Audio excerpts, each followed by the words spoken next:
शुरुआत सिद्धार्थ जी आपसे करते हैं। आज जो सफाई आई है, उससे आप कितने संतुष्ट हैं, कितने मुतमईन हैं? बहुत ही ब्रीफली।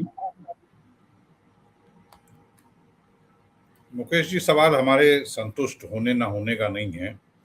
सवाल एक ये है कि पत्रकार के नाते। जी। नहीं, संतुष्ट होने का तो कोई प्रश्न नहीं होता है, लेकिन सवाल ये है कि जिनको संतुष्ट करना भी चाहते थे, क्या वो भी संतुष्ट हो पाए हैं? आज का जो पूरा 2 पन्ने का जो स्टेटमेंट जारी किया गया, उसकी आप एक-एक लाइन पढ़ें। पारासरन ने पहले कह दिया कि साहब ट्रस्ट से इस्तीफे का मतलब है कि तुरंत स्वीकार। इन्होंने कहा कि इस्तीफे पर विचार और विचार के बाद वो इस्तीफे पर को स्वीकार। योगी आदित्यनाथ ने डंके की चोट पे कहा कि 15 दिन का समय दीजिए और उन्होंने एसआईटी उसी रात को गठित कर दी। ट्रस्ट कह रहा है कि उसने ऐसा अनुरोध किया, यानी कि उसके अनुरोध पर एसआईटी का गठन हुआ। जब चंदा चोरी चढ़ावा चोरी की बातें सामने आई, तो ये बातें आपके डिबेट से लेकर सत्य हिंदी पर होने वाली अन्य कई डिबेटों में भी कहा गया और ऐसा अंदेशा भी जताया गया कि अब अन्य श्राइन बोर्ड या मंदिर ट्रस्टों की तरह है, यहाँ भी कोई एक सीईओ नियुक्त हो सकता है, जो सीईओ सरकार की ओर से नियुक्त होगा, सरकारी अधिकारी होगा, जैसा कि उत्तर प्रदेश में काशी विश्वनाथ मंदिर में है, या वैष्णो देवी श्राइन बोर्ड में है, या तिरुपति देवस्थानम में है। तो ट्रस्ट ने उसको भी प्रीएम्प्ट करते हुए आज खुद ही 3 लोगों की कमेटी बना दी और खुद ही कह दिया कि हम ही बना लेंगे सीईओ भी। यानी कि जैसा चल रहा था उसमें कोई तब्दीली न होगी, इसका पूरा पूरा आज संकेत ट्रस्ट ने दिया है। और ट्रस्ट से जिन लोगों के इस्तीफे हुए हैं, इस पूरी बैठक में क्या कहीं गोपाल राव का जिक्र आया? वो ये वही गोपाल राव जिनके बारे में निर्माण शुरू होने के समय से कमीशन खोरी के और तमाम तरह के इल्जाम लगाए जाते रहे। वही गोपाल राव जिनके बारे में कहा जाता रहा है और वो करते भी रहे हैं कि मंदिर का पूरा प्रबंधन दरअसल वही देख रहे थे, किसको कहाँ नियुक्त करना है, किसको कहाँ लगाया जाना है।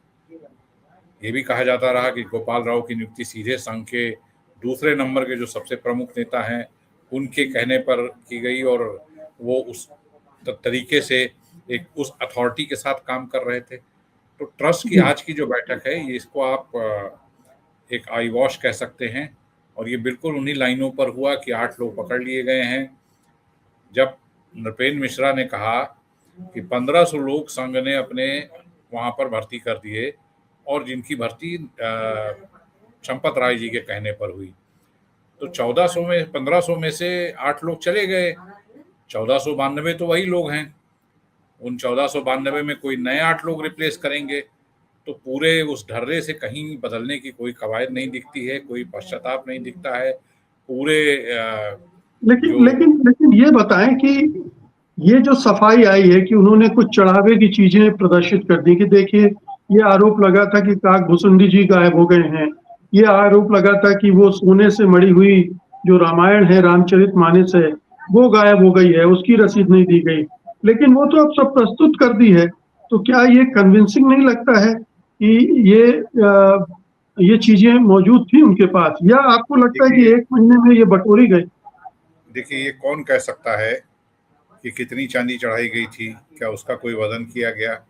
और अब कितनी चांदी की छड़ें वहां रखी हैं, क्या उसका कोई वो किया गया? कितना सोना चढ़ाया गया? कितने ऐसे लोग हैं जिन्होंने दान दिया आभूषणों के तौर पर, सोने चांदी के तौर पर, और वो फिर सामने आए?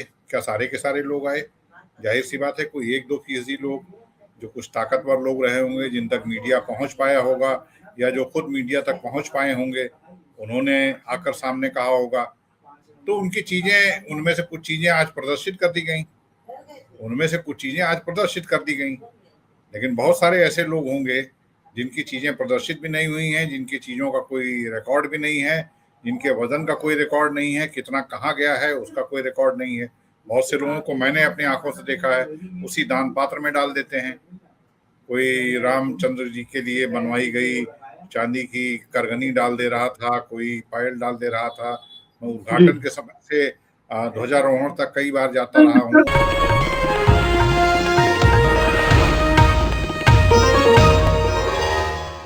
Copyright disclaimer. Under Section 107 of the Copyright Act 1976, allowance is made for fair use for purposes such as criticism, comment, news reporting, scholarship, and research. Fair use is a use permitted by copyright statute that might otherwise be infringing.